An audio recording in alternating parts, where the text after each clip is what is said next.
Okay, so here's our setup. Doing a difference in difference analysis, looking at the effect of gym membership on weight loss. So conveniently, it's very easy to set up a diff and diff analysis in the context of linear regression. So the way that you set it up is you've set up a linear regression with two observations per subject in your data set because you've got one observation of them in the pre-period and one observation of them in the post-period. Your outcome is, of course, in this case, weight. And then you just have a series of dummy variables, just binary 0, 1 variables for each observation. So let's look at this first one, for example. The first variable is treatment. That means that is that takes a value of 1 if this person is in the treatment group and 0 otherwise. Post means that it takes a value of 1 if the observation is listed as being in the post period and it's 0 otherwise. And then you've got this interaction term, treatment times post. So the only way that the joint variable here, treatment times post, can be 1 is if you are in the treatment group and it's your post period observation. You've also got your error term here. So each of these coefficients gives a nice little explanation for what the value of the average group is. So here's our regression equation up at the top. And it's very easy to use these coefficients to get the averages of the group. So you can look at this. So let's start here. Control group in the pre-period. The average value for weight of the control group in the pre-period is beta 0. That's because if all of these other values are 0, so treatment is 0, post is 0, then obviously treatment times post has to be 0. That means that the only people who show up in this coefficient are those who have 0 for treatment and 0 for post. So that corresponds to control in the pre-period. Now, if you wanted to get the average of the treatment group that's in the pre-period, you do have this beta 0, but then you also add in whatever other values correspond to this group. So if treatment is, if it's in the pre-period, we know that the post variables will be 0, which means that you wouldn't count beta 2 and you wouldn't count beta 3 because post would be 0. Treatment times post is obviously 0. Anything times 0 is 0. But the treatment group, since we know we're looking for the effect in the treatment group, we know that this is going to be a 1. And so we add the value of beta 1 in order to get pre-period in the treatment group.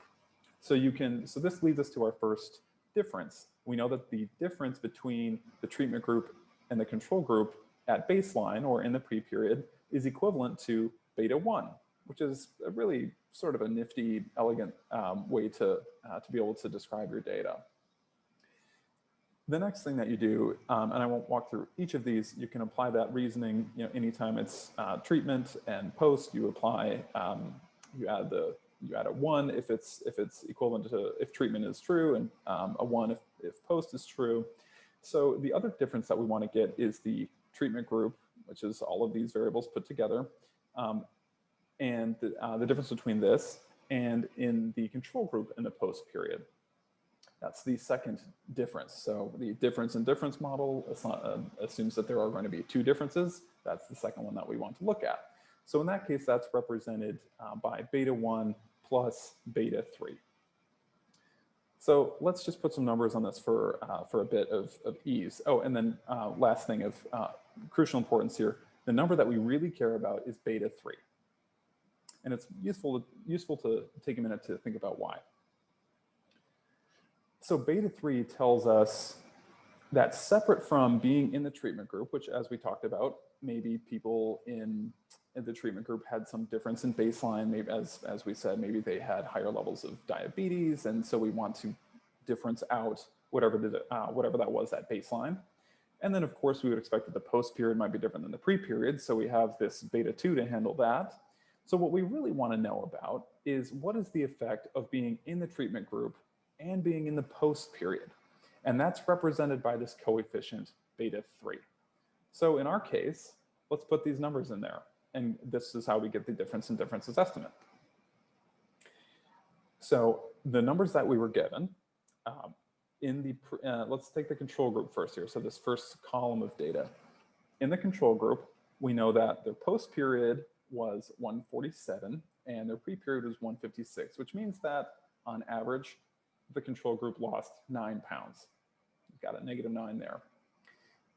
In the treatment group, we saw that their post period was 148 and that their pre-period was 152, which means here that the treatment group only lost 4 pounds. So the way that we think about this is you've got the baseline trends is -9. So any difference between the treatment group and the control group in the difference between the post period and pre-period that they exhibit is the effect of that treatment. So in this case, you would take this first difference, so this is difference number 1, -4, subtract -9. That's the diff and diff. So -4 minus -9 is +5. So that number would go here.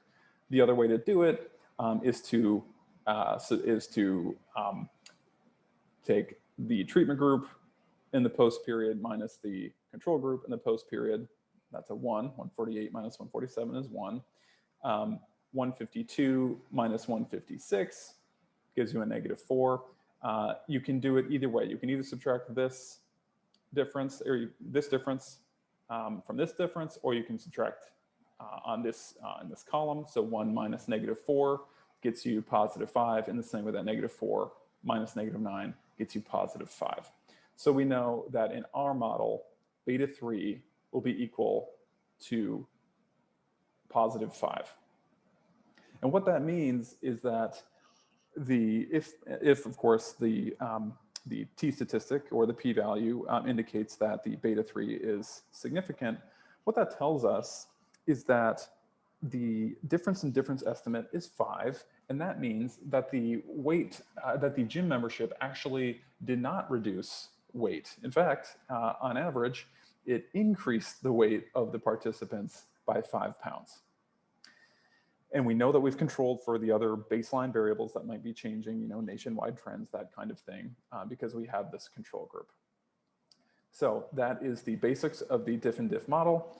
There's a lot more to explore, but it works really well as an empirical tool, allows you to use natural experiments. And I'd also like to just acknowledge Edward Norton, who is instrumental in my understanding of diff and diff models and developing this slide deck. So thank you all very much.